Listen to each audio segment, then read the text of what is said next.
We're going to talk about your mouth today. I had somebody ask about bleeding teeth and gums, or more specifically, mouth sores.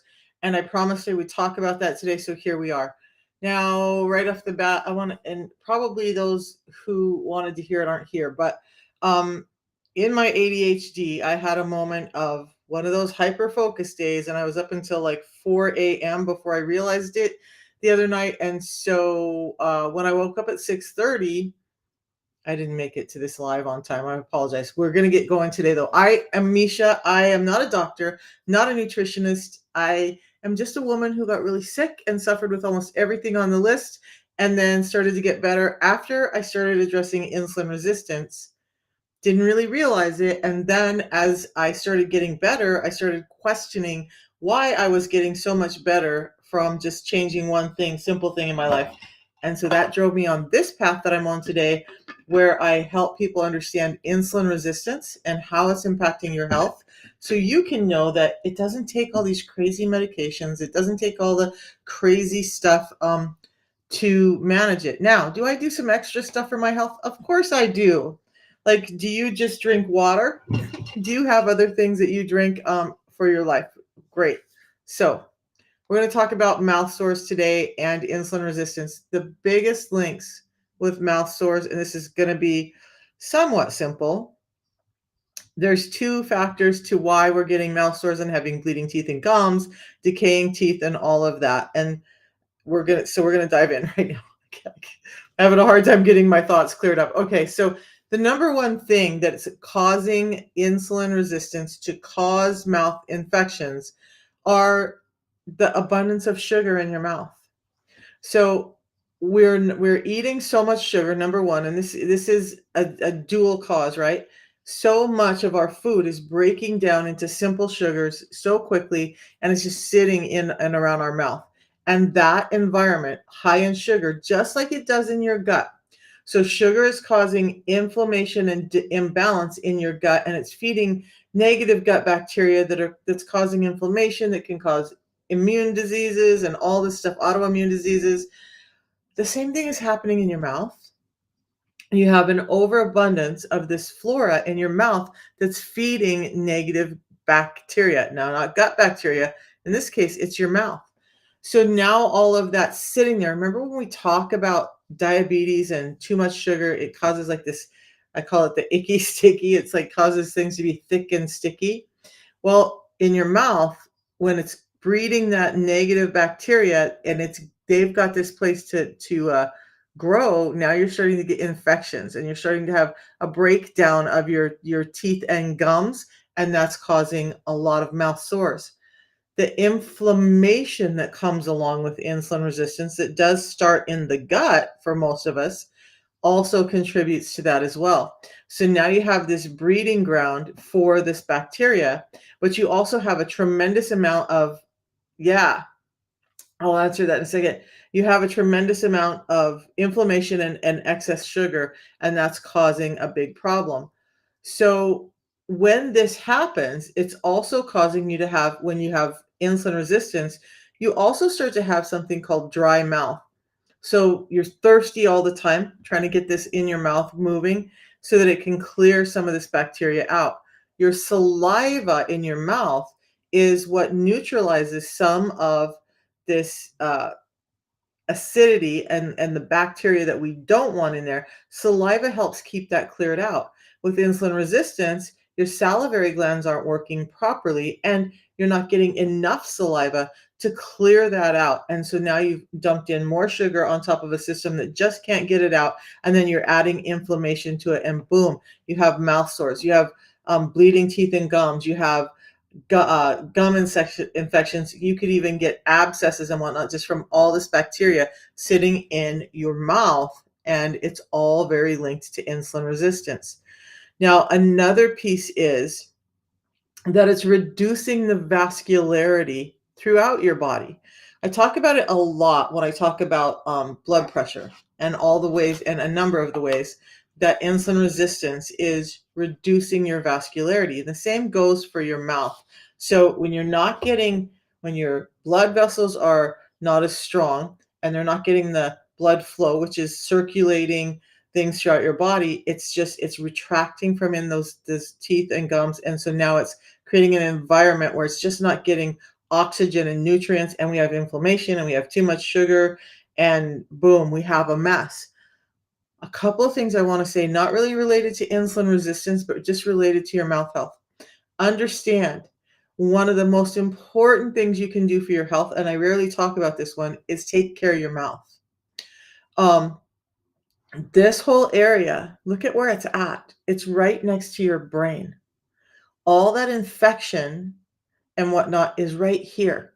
The reason that mouth abscesses and whatnot are so dangerous is because that infection is so close and can get into the brain and cause devastating issues up there as well. So if we want to protect this so that we can have a normal life, we have to take care of our mouth. If you're seeing bleeding teeth and gums and all of that, you're probably having problems with insulin resistance and what's going on there. So I have some notes. Of course, I have some notes. Um, so insulin resistance, I wanted to fill this piece in because I just said, oh, insulin resistance is causing inflammation, and zoom, we go right by it as if that didn't matter. So let's talk about how insulin resistance is causing inflammation in your body, and maybe that'll start to make some sense because there's a bunch of components. Thing is, with insulin resistance, we can go down so many rabbit holes because it really does affect most of our body. In fact, I just was hearing some scientists say recently that 95% of all of our illness they can now link to insulin resistance. And he was surmising that if we just got control of this insulin resistance thing, most people's health would look so much better, like a tremendous amount better. So, insulin resistance is causing inflammation throughout your body, including your gums and gingivitis. Causing them to bleed early. So I have to find the piece on inflammation that I had just pulled up. Okay. I lost it. There was a couple of things in that I wanted to pull up. So let me see if I can find it real quick.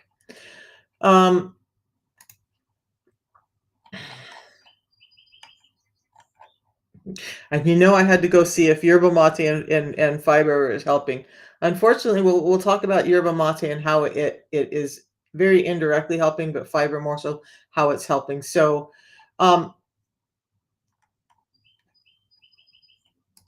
can I just find the paper that I was looking at so I can talk about this? I don't know. Can I find that? So, inflammation in the gut starts when we have the same dysbiosis or this dysbiosis in the gut. I don't know why it's not pulling up for me.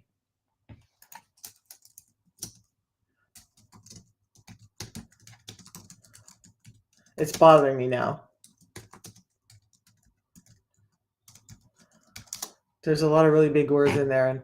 And so anyway, when your gut is imbalanced because you have too much sugar in your gut, it's the same thing I just talked about with your mouth is happening inside your gut. So inside your stomach, your intestinal wall especially, and it's a breeding ground for these gut bacteria that are really negative.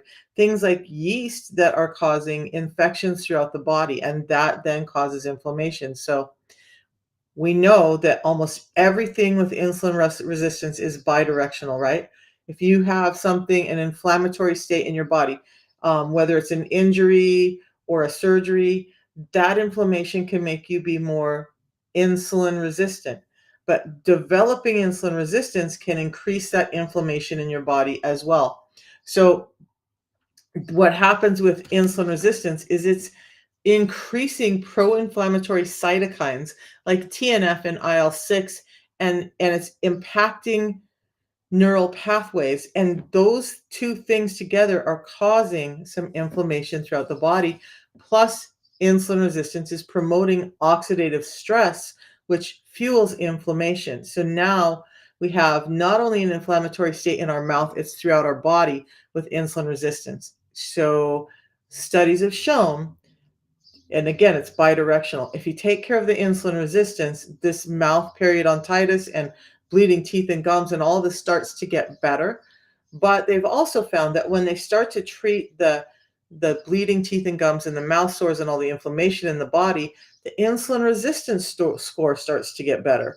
So again, I talk about a lot of things. We're going to go over the 6 simple tips, but and I'm not going to keep adding to them, but I want to add to it today.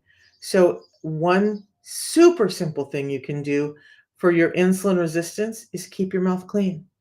Regular dental cleanings, brush your teeth, just keep that mouth clean. There's something else though. The saliva, remember I talked about saliva and how it's like carrying some of that bacteria out and keeping your mouth flushed out so you're not getting this stagnant bacteria sitting in your mouth and overgrowing.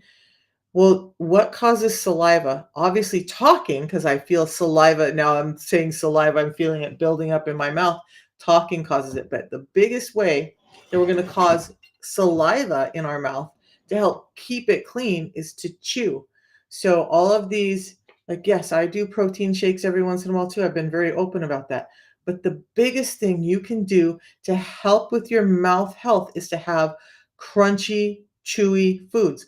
Not soft, sweet, juicy, delectable things, but crunchy food. It's going to help keep your teeth and gums healthy, clean, and strong. But it also is producing saliva in your mouth. And that saliva, that salivary action as you chew those harder foods, is helping your teeth and gums stay cleared out anyway and keep an environment in your mouth that is balanced so you're not developing these sores. The lack of chewing, and I've said it before, the lack of chewing, especially with the mouth area, is causing a lot of disease and disorder for us. I saw a simulation one day where they were showing what would happen to our faces over time with the diet we have now. Smoothies and shakes and just everything so blended and all of that, so that we're not chewing. We are not chewing as much as we used to. And dentists have even noticed that our jaws are just not as strong. We have to chew. If you don't use it, you lose it. So stop doing all the liquid stuff. I try to minimize it. If I need it, because I need extra protein in and I just don't have time or space, I'll do a protein shake. Do I do protein shakes daily? Absolutely not. Do I do smoothies? Nope, not anymore. I used to. Do I drink a lot of fruit juice? No, I don't. I try to eat whole foods. And so the next thing people are going to ask is, what do you eat? I am leaning more towards carnivore right now because I am very much more comfortable with proteins and meats, and my body feels better on it. Now, I'm not saying that everyone needs to do that. I think that we all need to understand our body, our blood type, our genetics, and know that some people are going to thrive on veganism, some people are going to thrive on a more Mediterranean diet, some people are going to thrive more on carnivore. Whatever form you're doing, find foods that are firm and crunchy and chewy so that you have to use your jaw. So this simulation they did was showing that people's jawline was retreating. This chin, this definitive chin I have, without chewing, and in time, through our genetics, we're going to start to see this recede, and people's jaw strength just get less and less because we're not using it. And with that, we're going to start to have more and more problems with dental hygiene and dental care. And then again, when we're having that inflammation and those problems in the jaw, it's so close to the brain that it's going to start affecting things like anxiety and depression and all of the things that we talk about with insulin resistance and the brain. We have to be really careful with our mouths. And so understanding that addressing insulin resistance and the amount of sugar that we're eating along with it, and that includes potatoes and starches and breads and rice. Somebody was like, "Oh, I eat a lot of rice. I eat healthy." No, please stop that. I don't have anything against rice as a component to my diet, but it's not a main staple in my diet, especially the rice we have today, because what they've done is they've modified it so much that it is primarily starch, and that starch breaks down to glucose in your system, creating more sugar in your mouth and throughout your system. So be careful with the amounts of sugar you eat. Now, back to the food I ate. What did I have yesterday? And I was so full yesterday. This is crazy to me that I eat like this, but so I had eggs, just eggs in the morning because I love eggs. They're a good protein. They're a complete protein. They have amino acids. They have fats. They have everything you need. So I just took 6 eggs, put them in a pan, steamed them, put some herbs on them, like just some spices and paprika and onion and garlic and basil and some chives and whatnot. And that's what I had for breakfast. Just eggs. No bread, no nothing, no. Now, do you have to do that? No. But I like it. I like those gently cooked eggs, and I love soft boiled eggs, and I love poached eggs. I just love eggs because I love how great eggs can be for us. That was my breakfast. Yes, it was about 6 of them. Because why 6? Not because I need that amount of food. I do, in the fact that I need protein in my body. Um, and so do you. So when we get down to protein, remember that for your health, for all of these muscles that are in your mouth that are chewing, and for your heart and all of the other muscle tissue in your body, and your body is a lot of muscle tissue, you need protein as a building block. So they say 1 gram of protein per pound of ideal body weight. That means I'm trying to get in about 150 grams of protein a day at 60, right? How do you do that? Well, 6 eggs is about 50 grams of protein. That's why I chose 6. Not because I felt like, oh God, I want to eat 6 eggs. It was because of the protein amount. Now, the interesting thing is when you eat like that, you're not spiking your insulin. Not very much at all. In fact, like if I have medications, I need to take not medications, but supplements because I don't do medications. I stepped wrong and strained my knee the other day. Um, Eggs don't really spike your insulin a lot, so eggs are a perfect thing when people are always saying, "What do I do in the morning if I'm supposed to be fasting, but I need to take this medication or whatnot?" So this is more for everyone else because I really don't have morning medications. Um, an egg, maybe some avocado. Yes, it's food in, so like the autophagy part might not be as strong, but as far as keeping the insulin down while you're working through those medications you're on, you can do something like a soft boiled egg and some avocado. Just cut out the toast, cut out all the other stuff, cut out all the sugary drinks, cut out all that. You can still do it, not spike your insulin and get through the morning with those medications you need. So I hope there's an answer. What did I have for the rest of the day? Well, I didn't eat until then evening, and I was craving red meat. I'm not a big red meat eater, but something in me, because I've been a bit anemic, has been craving red meat. So I had sirloin steak with a rub and cooked in some butter, and that was my dinner. Now, alongside of that, I talk about fiber a lot, right? So, because I didn't have fruits and vegetables yesterday, because I only really ate meat yesterday, I still did this. I still did my fiber 3 times during the day. Once in the morning, you're going to see me do it now, and then before each meal. So, that's how I eat. Because I've had people ask me about meal plans or food. My book's not here, or food lists. It's not. Don't make it so hard. I have a video I got to get put up. You guys have got to stop making the nutrition part so hard. Don't overthink it. We, maybe we don't know where protein comes from. I'm going to tell you, if you're not vegan, protein comes from meats. So if you're worried about getting enough protein in, focus on getting meat in. Now, there's a guy that I listened to way back in the day before I started powerlifting, and his name was Bill Phillips. I don't know if any of you know who Bill Phillips is. He wrote this program called Body for Life. He had some interesting concepts, but one of them was your protein should be about the size of your fist. That's how you're going to gauge, right? So if you're having meat, then you want to make sure what that protein on your plate is about the size of your fist. So those eggs and that steak, that's about the size of my fist. Now, had I done vegetables, which I will still do, that should be about the size of your fist. And focus on the dark leafy green vegetables for this part. Don't start getting too much into the root vegetables and all that are really high in starches and sugars if you're trying to address your insulin resistance. Now, if you're having a day where you want some, have it, but just don't do it all the time. Okay, so you're having issues with short-term memory. Okay, let's talk about that a little bit this morning too, Sadia. Sadia, I'm not sure, is it a long A or a short A? Thank you for making the comment. Look, with insulin resistance. Part of what's happening, and this is also happening, there's an endothelial cell dysfunction that's happening that's causing part of the bleeding teeth and gums and the mouth sores as well.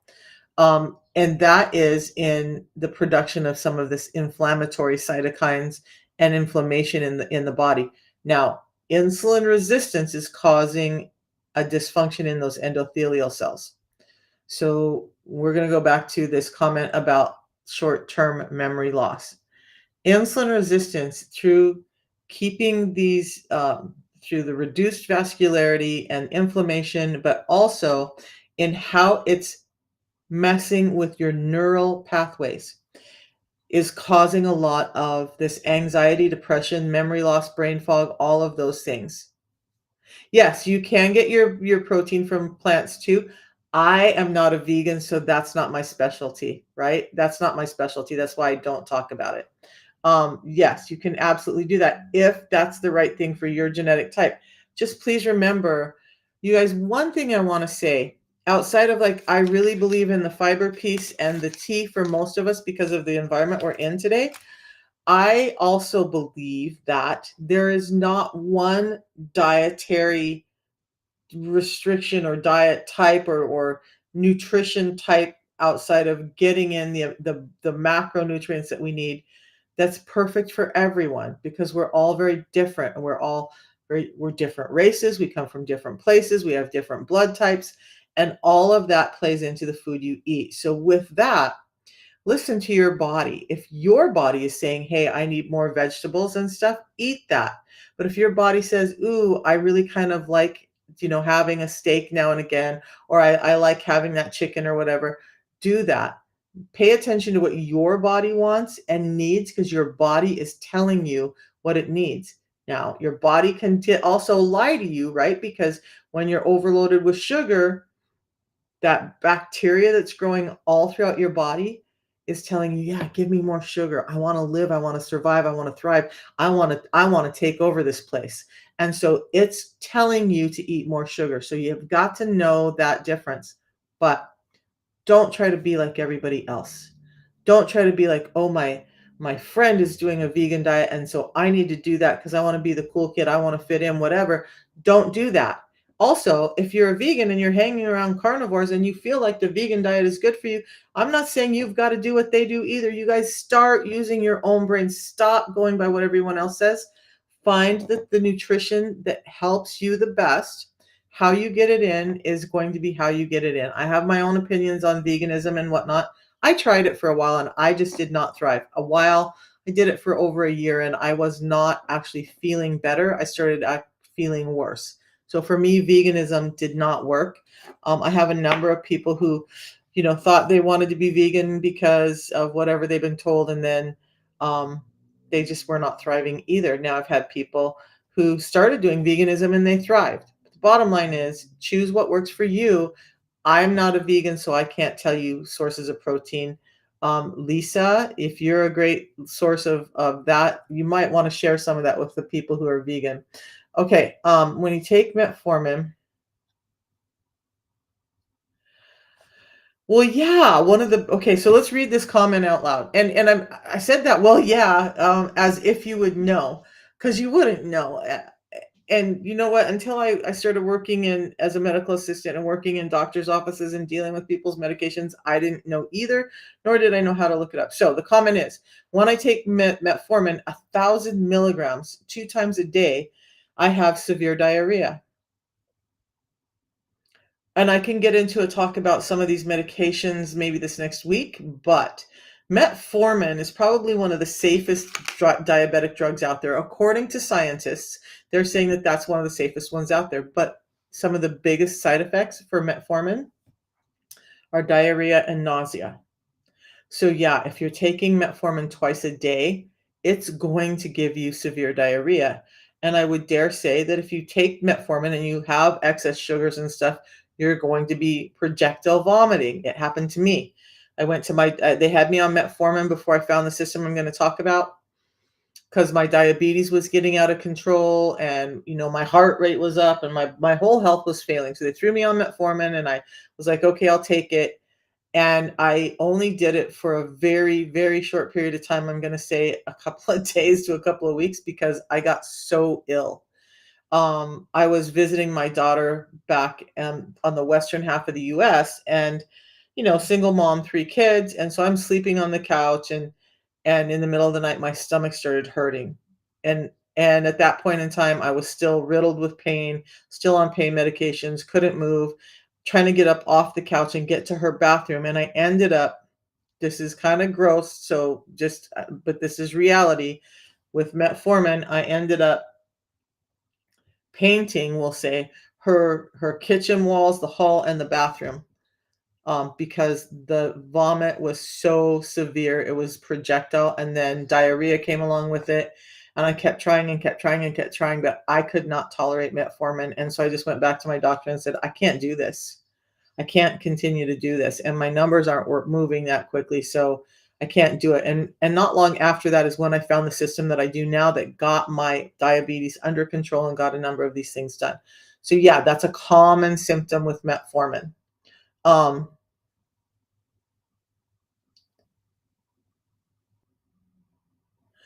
if diabetes is parasites in the pancreas, if you've heard of clear, I haven't done any research or heard anything about pancreatic parasites. So, how about I take a look? Because that now you got me curious. I love when you guys ask me questions, especially the ones I don't know. I love to talk about the stuff I do know, and share that knowledge. But I love when you guys come up with these weird questions. Um, it's not weird; it makes sense. So I'm going to do some research on that. Parasites in the pancreas. Now, what I do know is that through a number of these issues like inflammation, reduced vascularity, and overloading the pancreas, trying to tell it to produce more insulin than it can really produce, we start to have problems in the pancreas, starts to shut down.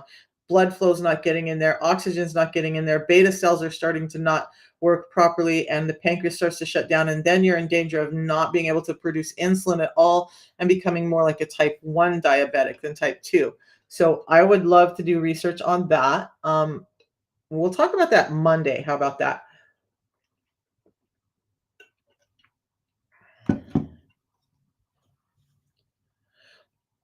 So there are some things I'm going to tell you guys. Berberine does not work better. I did a video on berberine. Now, berberine can work, but it's one type of fiber, and it's not enough to do the kind of blood glucose control that we're talking about. Does berberine work? Yes. Does it work better than this system? No, it doesn't. So let me find the research I did on that real quick.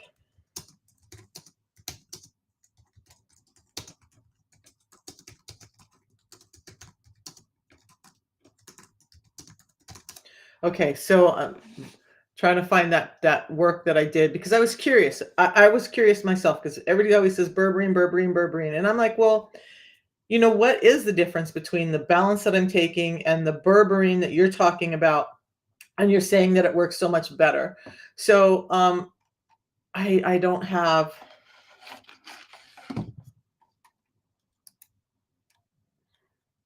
I can't see. I had done a whole paper on it, and I'm not seeing it. But the biggest thing is that berberine is one type of fiber basically, but this is 7 different types of soluble and insoluble fiber proven to reduce a blood sugar spike by 20%. And I will do a whole video on the difference between berberine and fiber because I don't remember all the difference. I'm going to be very honest. So I do research and then I find it and I'm like, aha, there it is. But what I did find when I did research is that, yeah, berberine works, but the balance, because of the fibers, the phytonutrients, and all the other stuff that's in it that's helping, actually works much better.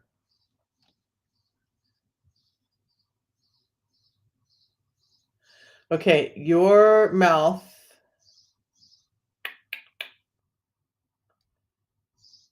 I missed a couple of, okay. Sunny, you've been doing detoxes for lupus. This has come up and having problems big time trying to clear up.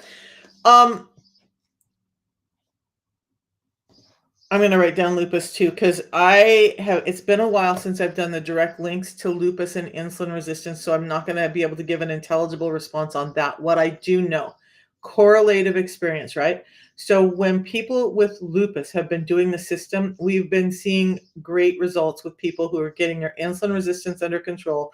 Remember, insulin resistance and inflammation, lupus and inflammation, reduce the inflammation in the body, and some of those things are going to get better through that pathway. By reducing inflammation caused by insulin resistance, we can start to positively affect lupus. And we have a lady who started the system. We actually have pictures of her. I'm just updating my website, so I'll try and make sure that her testimonial stays on the new website because I have so many people ask about lupus. But we have pictures of her in the hospital, shaved head. At that point in time, it was pretty sad. She was told she was only had about 6 months to live, very, very ill. Her sister came in and said, "You know what? What do you got to lose? Will you please try this?" And they started her, I think it was just on the balance at first and then on the whole system. That woman now is a personal trainer and is healthier than she felt like she's been in most of her life. Is her lupus gone or is it in remission? I would venture to say that most of these things are in remission. Remember, with genetics and insulin resistance, you have a piece, because all of our DNA is a little bit different. You have a piece that makes you more susceptible to things, but there's always a trigger that sets that off. Just because that piece is there doesn't always mean that it's going to be activated. What what are you going to do? Activate, what was it? Power Rangers activate? So in a very negative way, this insulin resistance is activating a number of these genetic markers that are causing things like lupus and ankylosing spondylitis and autoimmune diseases, PCOS, all of this stuff. The trigger is insulin resistance. Get that trigger off, and some of these genetic components that you're predisposed to can start to look and feel better. Are they still there? Yeah. Are we have we inflamed them? Have we made them worse?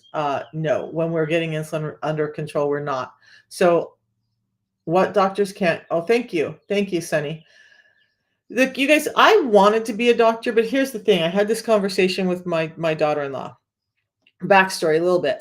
I grew up in North Idaho, in poverty, in a pretty, like we had a good life. Did I realize we were in poverty? No, not at all. We had a good life. We had 5 acres. We had a farm. We had a little garden we grew. We had woods to roam in. We went out. We played. We did our thing. We had a good life.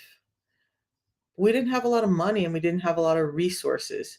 So that translated into when I got married, my ex was a bit narcissistic and controlling and didn't like me having more knowledge because I was already smarter than him, and that really bothered him. And so then I had kids, and just opportunity back then for me never came up. As an adult, I started going to school, and when I started going to school for medical assisting, I used to do accounting, I used to do a number of different things. And I was like, man, I would really love to become a doctor, at least a PA or something. I started on that path. And then I had some trauma and some injury that had me have to stop school for a while. And then I realized by the time I got through school and was able to put it to use, um, I was going to spend the last of my life paying off school loans, and that's not how I wanted to spend my life. So now I just am here talking about it, talking about these things to help people because I think that we're not getting the information. Is it because we have bad doctors? No. Is it because we maybe have a bad educational system or an imperfect educational system that's not giving them real advice or real knowledge on some of these pieces, like physiology and the way and biology and the way things work together? Are they getting that? Yeah. But when it comes to how to treat it, most of what they're being taught is driven by big pharma. And we have a number of people who used to be pharma reps, who used to be RNs, who are still doctors, who are doing the system because they now see how much the system can do without adding the medications that are causing so much damage to people's bodies. So I wanted to be a doctor, but I'm not. But I'm not a doctor. I'm not a doctor. I'm not a doctor. I'm not a doctor. I don't have that much education. I just have a curious mind. But thank you. All right. So yeah, if they fix you and you get better, they no longer have a patient. Now, some doctors really do work on that model because they're just like recurring income, right? Recurring stream of income. Some doctors really want to help, but a lot of this information hasn't been out there accessible for them. Now, should they be reading things like JAMA, Journal of whatever for medical people? They should be. And there's a lot of new science out there. And there's a lot of science that disproves everything that they were working on and disproves this whole old idea of eat every 2 hours and you've got to eat something with that's a simple sugar when you have a blood sugar crash when you're diabetic, and all of that information has been being debunked and disproven, but not all of them can look at it. But look, if they're a general practitioner, it becomes really hard to keep up with all of that. They're seeing patients all day, and then they're trying to do learning all evening. And when do they get a life too? Give them a break. I'm not here to bash doctors. Okay. Thank God they're out there, because there's a number of things that I went through that I wouldn't be here for today if it wasn't for doctors. So this is not about bashing them.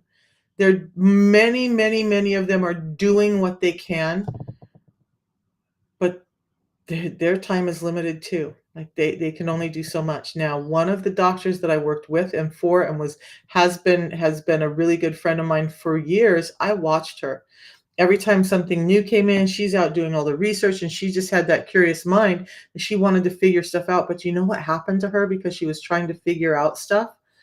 Her charting would get behind, and her callbacks would get behind, and they have to find time for something, anything. So I'm here because I focus on this insulin resistance and linking it to these other things. Am I by any means a specialist in any of it? No. Do I feel like I'm better than a doctor? No. So parathyroid hormone is high, but your calcium is normal. That's an interesting one. Parathyroid is a very different one, and I'm not a specialist on that. So I can look up and see what I can see on it, but I'm not the person to diagnose or any of that. Okay. So, but the one thing I will say is, and I think there's some truth to this, and I want everyone to just make up your own mind on it, but just be aware. So this, in my opinion, what happens? We have a food industry that's giving us food that's imperfect, that breaks down into sugars too much, causing this whole insulin resistance thing. And did they do it to make us sick? I'm not convinced that they did. Some people would say they did, but they've stripped out fibers from our packaged and boxed foods. Even when we go to the produce section, our produce is very much different from what it used to be because it's been genetically changed. So things that were small and dense are now big and juicy and sweet, less crunchy. We do less chewing. We're getting more glucose delivery to the system. And then we're starting to get sick. Then we're getting sick. And because doctors are only given maybe one nutrition class in college, and that's many of them take it as an electorate. So about what one doctor said was about 80% of doctors never actually have a nutrition class in school. And so when it comes down to how can nutrition help heal us, they really don't know. They've been focused on other things. Nutrition is one of the biggest things that's going to help heal us. And we have to understand that our food is just not the same. So why the protocol that I talk about, a tea in the morning and a tea in the afternoon and a pre-meal drink before my biggest meal. And you guys all know that I probably have about 3 of these bad boys a day because I believe in the efficacy of fiber. That's all I have to do. And I'm off 13 different medications, and this is it. So both of these, tea, fiber, and yes, like, thank you for bringing up berberine, but not even close to being the same. This has soluble and insoluble fibers in it. So what's happening is when I drink this, those soluble and insoluble fibers, soluble means it soaks up water. Insoluble means it doesn't.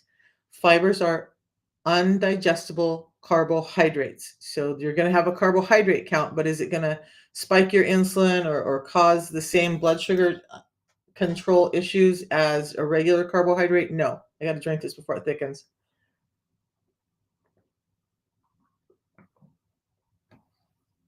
Now, I'm not planning to eat for a couple of hours. My stomach doesn't hurt this morning, by the way. Eating more protein, my stomach, those issues with my stomach have been getting much better. That's the fiber, okay? It's going to thicken up even more. But that fiber Also helps rebalance your gut bacteria. It helps rebalance the bacteria in your mouth. So it's going to help reduce those mouth sores, all of that stuff as well. It directly can impact that by affecting inflammation in the body and the negative bacteria in the body. So the fiber is really key to the whole mouth stuff, but fiber, the better fiber, okay, I shouldn't say better, but I would love for people to do regular, real fiber, like the vegan stuff, broccoli. Um, Carrots are pretty high in sugar, so I hate to say carrots, but anything that's crunchy that you actually have to chew to get in and not just drink is going to help. We're just not getting enough fiber in a day. So I use this because we should be getting in about 37 grams of fiber is what there's meta data. There's a bunch of studies done, and about 37 grams is where this break point to health really showed up in these studies. And yet most of us are only getting 10 to 16 grams of fiber through regular diet. Now, I don't know about you, but I've said it so many times. I'm more carnivorous than anything. Do I like my fruits and vegetables? Yes. Do I eat them as much as some people? No. Do I still believe in the efficacy of fiber? Yeah. So how am I going to get it in? This is how I do it.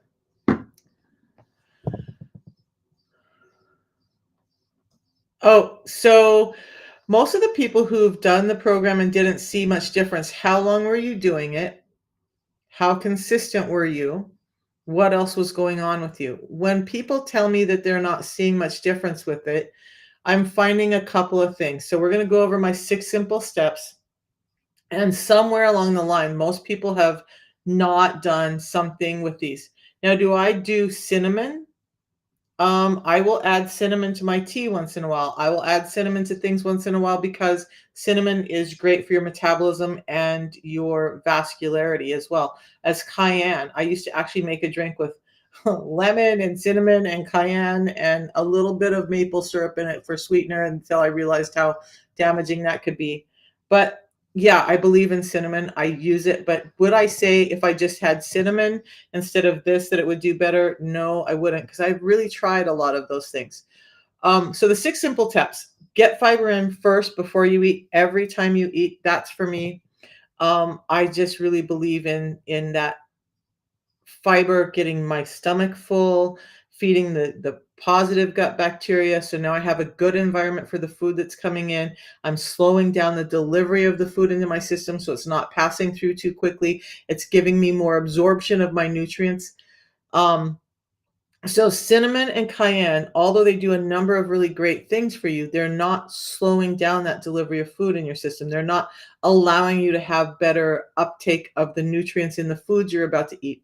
All of that can happen with this. So I really do love the fiber. Now the tea, as far as the mouth goes, when we talk about the tea, I wouldn't say there's any direct relationship to helping the mouth from the tea. However, the tea is really high in antioxidants, and we know that inflammation and the oxidative stress that comes along with it, that's driven by insulin resistance. We know that oxidative stress is high in the body with insulin resistance.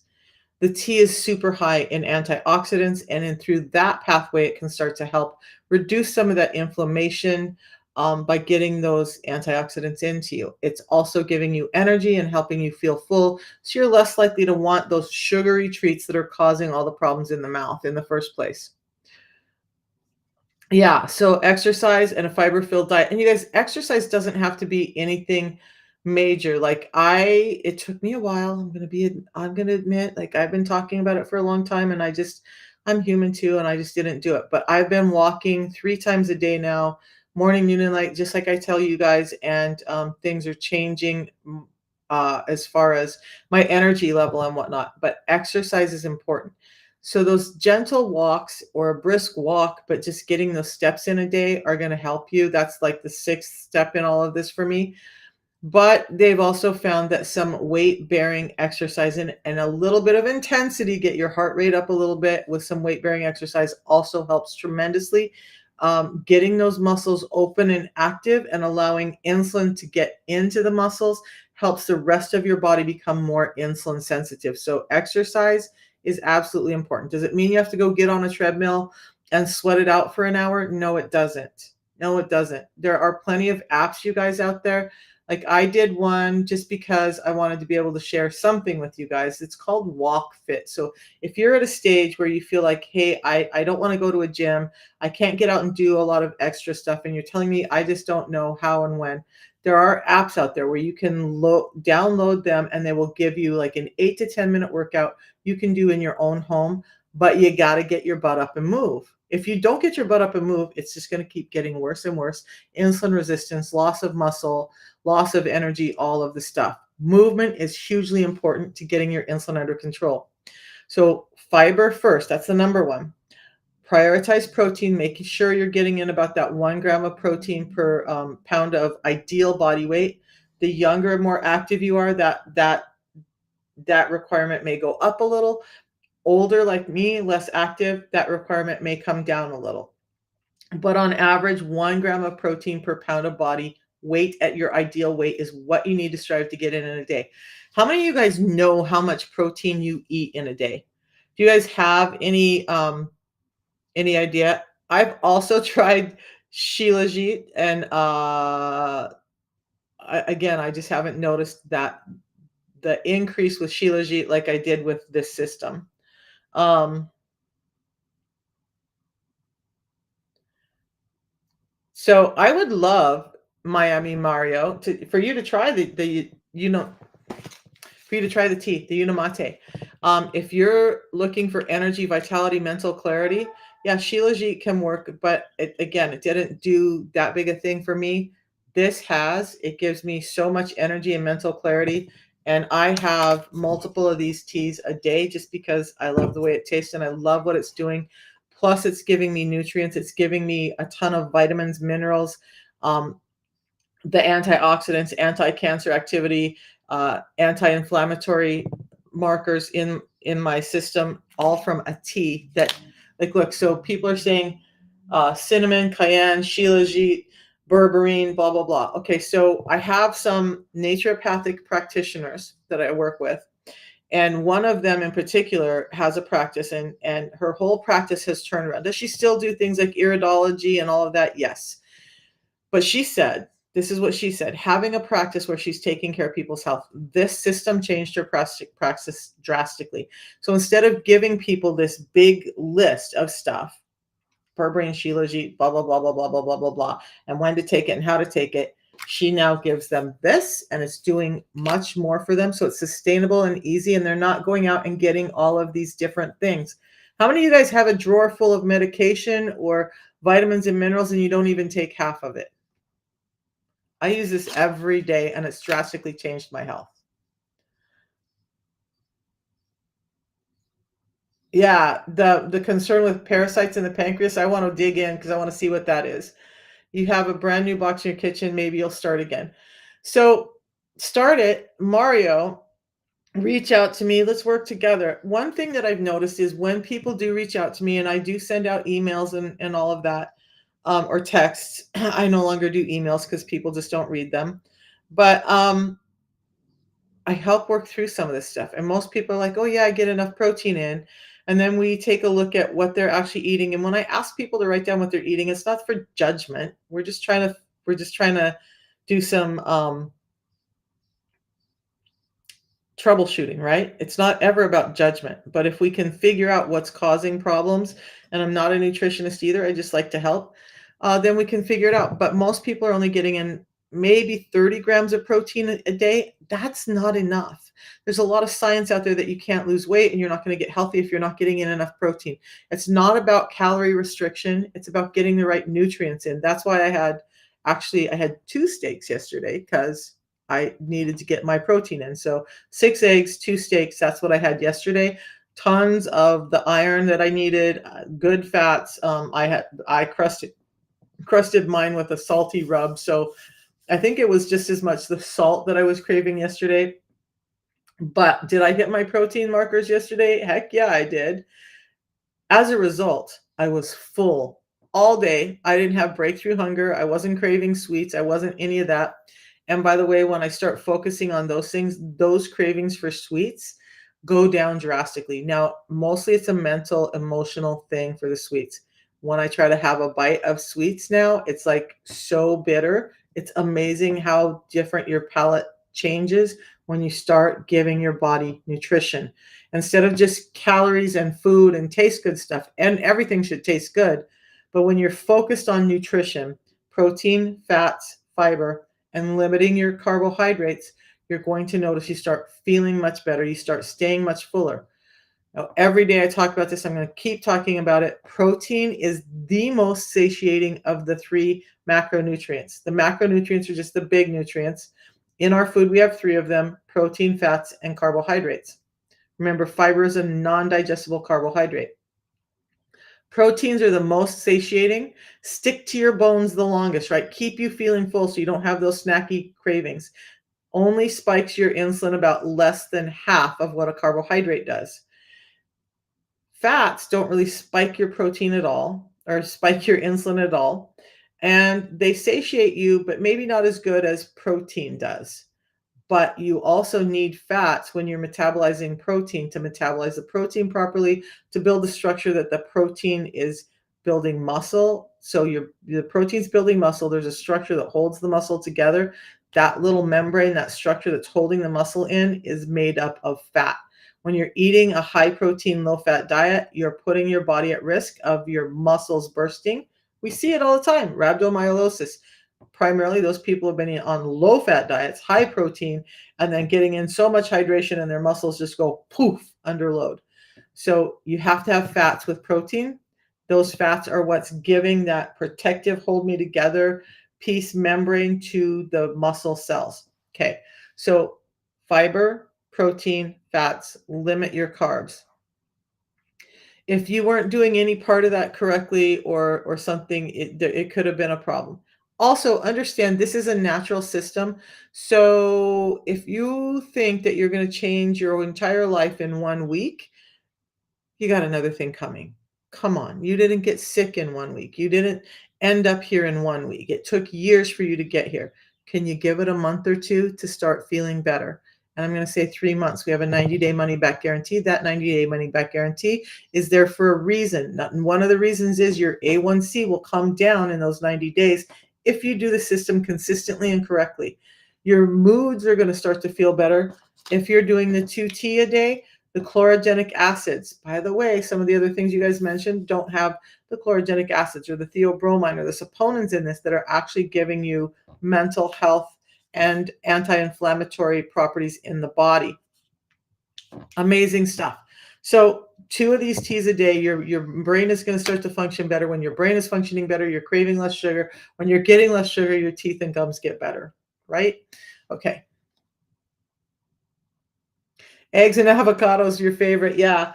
I love eggs and avocado too. I don't think I have avocado in my house. And you guys, I work so much from home and then do other things. I'm a little bit reclusive, so I don't get out as often as I should. Today, I'm going to go about an hour away, maybe camp overnight with my sister who's here from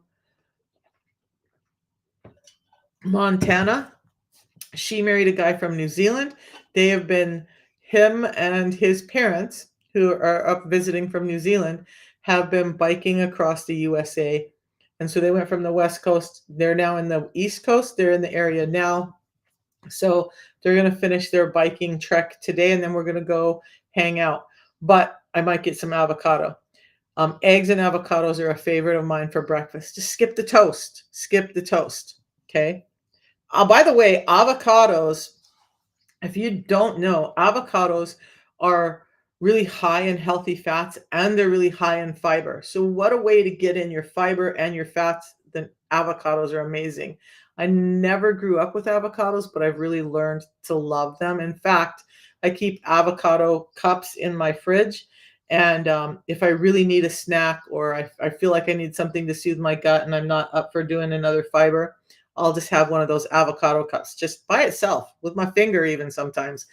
I love avocado. That was weird, but there we are. Okay. Yeah. I do. So I do some bread and some pastas sometimes. I don't do it often anymore. Look, I love croissants. I've never been like a big bagel eater or most breads, but croissants I love. And so I will make room for those sometimes. But do I have them every day? No, I don't. Do I try to have like this red meat kick? I was wanting a burger really bad last week. So I think I had two hamburgers last week, big fat hamburgers. It was mostly the protein. Did I have a bun on those? Yeah, I did. I did. I don't always get rid of those. But there's times when I have a burger with some egg on it and some vegetables on it, and I just have it plain on a plate like that, and it's amazing. You don't have to have the bread. Okay. You guys, if you're interested in the system, and let me get back to this, and I don't know what I think I drank my one fiber. So it's a fiber before you eat and the pre-meal drink. It's like $5 a day, and it's been changing people's lives. I have myself doing it, my daughter does it. Um, I have three of my grandkids utilizing the system now. One of my grandkids at 11 was pre-diabetic. I also want to talk about this next week, fructose again. I learned some more stuff about fructose that was blowing my mind yesterday, and the glycemic scale. So I want to talk about that next week. I'm not going to have time this morning. Sucker for pizza. Yeah, cauliflower crust would be better.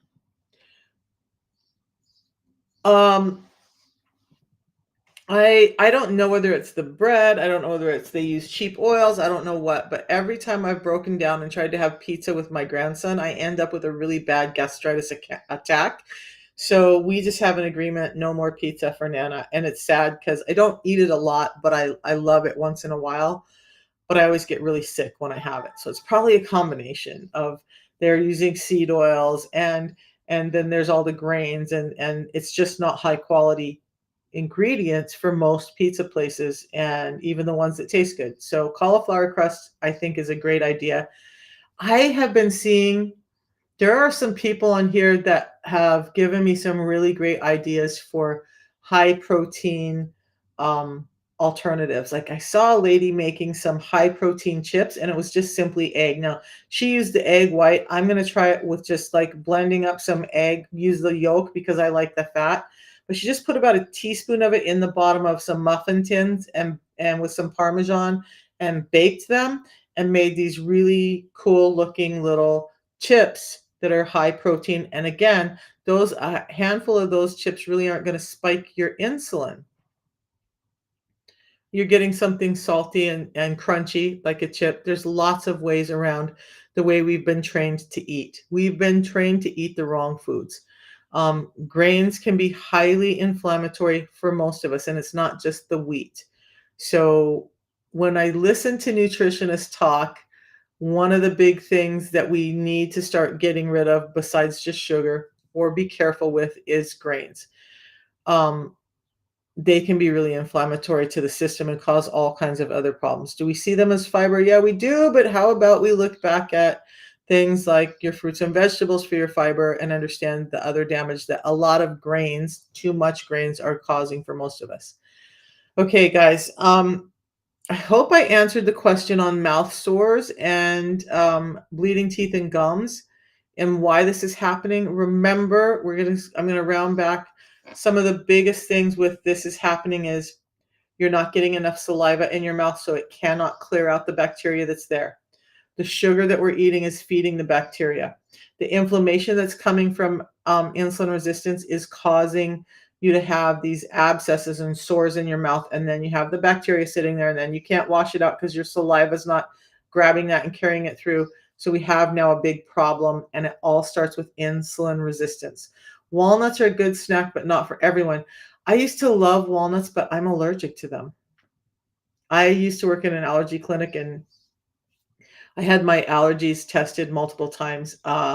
Yeah, walnuts were one of the things that lit up. And it's funny because when I got my test back, I was like, God, whatever you do, I don't care. You can take many things away from me, but please don't take away my eggs. Thankfully, that didn't show up for me. It's crazy the things you see on allergy tests for people. If you know, you know. And it's amazing the stuff people can be allergic to. And so, all right. Now, back to the system. You guys, it's time for me to go. My head is on going to see my sister and whatnot. But this tea in the morning, you guys, antioxidants, anti-cancer, anti-inflammatory properties. I think all of those are great for your whole health, but especially for your mouth health and the fiber. You guys, make sure you're getting enough fiber in a day. That's going to help. The system, you can get it on my link up here. I'll put the link in over on Facebook. And we'll talk some more Monday. I definitely want to look into pancreatic parasites. That's really got me curious. The tea is called Unamate, and you're going to find it right in my link. You guys, if you go to Amazon, eBay, Walmart, you're going to pay more. You're not going to get coaching, and you're not going to get any of the guarantees. You've got to order from someone like me.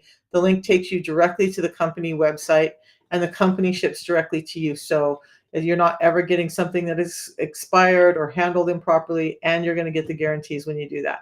Just use the link. It's going to save you money. It's going to get you access to everything that you need, including the guarantees. I can't tell you how many people have gone to Amazon, eBay and said, hey, I bought it, but I got it through Amazon, eBay. I found out later they ended up spending about $100 more a month than they needed to. And we found pirated and whatever product on Amazon. Please just make sure you're getting the right thing from someone who's reputable. Also, I'm going to do a little hard line here. I want to help people, but I give a lot of time every day to educate and talk about this stuff. And if you cannot use my link to order, then why would you feel it's appropriate to message me and ask me about why it's not working for you and want more of my time? You guys, it's a two-way street. Just do what's right and we'll all be there. Now, we have so many people who are getting so much better from just doing the system, including myself. That's why I'm here. I need to share more of my story so you guys can understand why I'm here, and I'm going to try and commit to doing that. But right now, I'm going to go get ready for a possible overnight camping trip with my sister and getting ready for this day and a weekend of painting my son's house so it's ready when he gets back from deployment. A little gift to him. Okay, we'll see you guys Monday. I got lots to talk about next week. Yeah, it's and I don't think, here's the thing. Grew up in a time and space where we should never say those things out loud, right? But we live in a time and space where people haven't been told that you need to do those things and they just don't see it that way. We live in a time and space where people just think that they have a right to walk in a store and steal stuff, and it's their God-given right to do that without understanding all the implications of all the people they're hurting down the line. And how about we start speaking out about some of that too and help this world get back to way we should be in life, and that is value for value, right? And you guys, one other thing as I'm rambling on this morning, I get it. I was in a space a long time ago where I was like, I don't trust people on the internet. I don't want to go do all of this stuff. I'm just going to go quietly buy this piece here and that piece there. And you know what? I was spending about $300 a month to try and help my health, and I wasn't getting anywhere. And instead, I had a little trust. That stuff is dripping out of the bottom of that. See how thick that is? That's what's giving you the magic in the system. But when I finally got backed into a corner where I was so sick that I had to change and I gave it a shot, 3 years later, I'm still talking about it. 3 years later, it's the one thing that I've done for 3 years consistently, and it's really held my health together. So, you guys, so much has happened to my health, and part of the reason I'm here is because I really, really honestly do not want anybody to have to suffer like I did without answers. Did I do all the other stuff that everybody's mentioned? And thank you. You guys, I appreciate sharing knowledge. But did I do all of that stuff? Yes. And I keep pointing over there. You guys can't see my bookshelf, but there is the medical medium over there with all these things, these components that people are talking about. And I had spreadsheets and I had things like I had lists on my refrigerator so I could remember what to take and how to take it and when to take it and all that stuff. And it overloaded me and I wasn't getting better. Now it's simple. I have tea in the morning that's giving me a lot of health, mental clarity, energy. I really feel much better. I struggled with severe depression. That part is a little bit genetic. My daughter suffers with depression. My mother suffers with depression. I had nights where I laid in bed crying, begging God to not let me wake up in the morning because I just didn't want to be here anymore. I don't have those nights anymore. So when people tell me they don't see a difference, I think that people are not looking at what's really changing. We get what we're focused on. Sometimes I don't talk about where I was so much because I'm not focused on all that pain anymore. Sometimes now, 3 years later, it's really hard for me to remember all of the stuff I was suffering with, why I couldn't walk, why I was in so much pain, why I couldn't get off the couch because everything hurt. Why, I had skin tags and skin discoloration and my hair was falling out, my eyesight was failing, and my teeth and gums were bleeding, and I was losing joints. I've had 2 hips replaced and a knee replaced, and my heart is now damaged, and I lost my gallbladder. And all of this stuff came from insulin resistance. And once I started fixing that, all of that started to get better. Do I have health implications from 40 years of undiagnosed, untreated, undealt with insulin resistance? Hell yeah, I do. If you fall down and break your leg and you get your leg casted, is the leg working better now that it's been set? Yeah. Is the break still there? Yeah. You've got to understand that with this as well. When you're doing this system, we're affecting the big piece. And so, what I want people to do is focus on that we're taking care of the big root cause of what's making us ill. Now, is it a cure all? Is it going to be magically my whole life is better? No. But if you're not taking care of the foundations, how are you ever going to get better from the rest of it? So this is a foundational piece for me. Just like I get up and eat every day, or I don't eat every day because I do some fasting once in a while. But just like I do all of that stuff consistently for my health, I shower, I brush my teeth, I comb my hair, I wash my clothes. This is foundational for me. This is not an additive. This is foundational because of the nutrition that it's giving me back that we're missing. And that's what moved the needle on my health. When I look at all of the things that changed, was it all about just reversing my diabetes and losing some weight? Those things happened.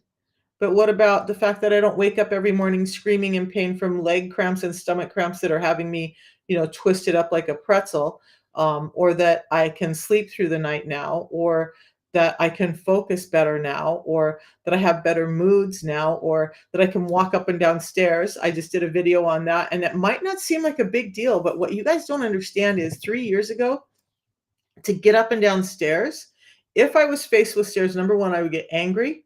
I would get really downright pissed off because it hurt so much. It hurt so much to go up and down stairs. And I would literally have to have handrails and grab the handrail and pull myself up because my legs were not functioning right and it was so painful. And if there wasn't an elevator and there was stairs, I was just done. But now I come home and I can take an elevator or I can take the stairs. And unless I'm hauling in big boxes of groceries, I take the stairs every time. And I can do it without handrails and I can do it without pain. Did the system work? Yeah. I would still have a walker and probably be walking with a walker right now if it wasn't for the system. Did it all happen in a week or 2 weeks or a month? No. It was progressive. Some things started getting better, and then all of a sudden I was focused on, "Oh, hey, this got better." And then as I started feeling better, I started looking for the things that got better. When you're looking for what's getting better, you start to notice what's getting better. When you're looking for if your focus is, "I'm gonna just prove this and nothing is getting better," you're gonna keep yourself right where you are. The system works. The system works. And it's not worked just for me. It's been working for millions. I'm going to say millions, thousands of other people. In my heart, I believe millions around the world who would tell you the same thing. Now, is it going to act the same for everyone? No, it's not. Everyone's body is different. Everyone's history is different. You sit me next to another 60-year-old woman. In fact, we've done this in Boise, Idaho, before the system, when I was still working in medical and still struggling financially and all of that stuff. I rented out a beautiful little space it was in the basement of a woman's home, but it was like a custom built home. But it was an apartment she had built for her daughter who was in college. And I shared that space with her. And I mean, I had my own space. But I remember we had many talks, and I explained to her some of the things: 20 broken bones, multiple surgeries, trauma um, throughout my life, PTSD, whatnot. And she just couldn't fathom. And one day she picked up something wrong. She went to pick up something wrong, twisted and hurt her back. And she was like, 2 weeks later, it knocked her out for 2 weeks to have a muscle strain. And she came to me and she said, I don't know how you get up and move every day knowing all of the stuff, the joint replacements and the surgeries and the, broken bones, an ankle broken, a leg broken, an arm broken, an elbow broken, ribs broken, yada, yada, yada, yada, yada, yada. My thumb tore off and sewn back on. My forearm broken, my fingers broken, toes broken, whatever. She's like, I don't know how you live every day through all of that. So, two women, similar age, very different story. Your story is different from anyone else's. Your body is responding different from anyone else's. Your genetics are different. You have to give it time for your body to heal. There is no magic cure for anything.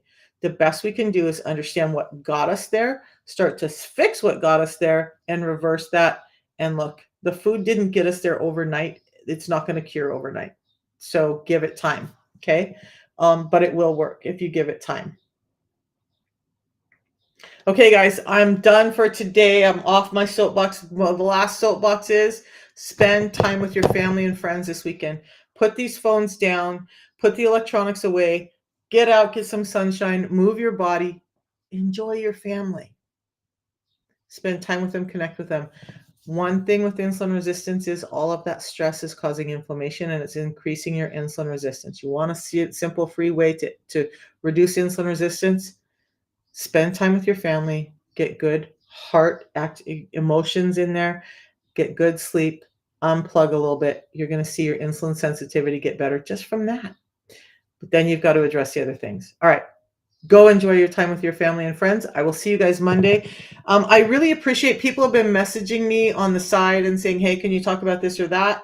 Please do that. I love to talk about those things. Let me know what it is you need to hear, and we will make sure we address it. We'll see you guys Monday. Have a great weekend. Have a good day, you guys. Oh, there we go.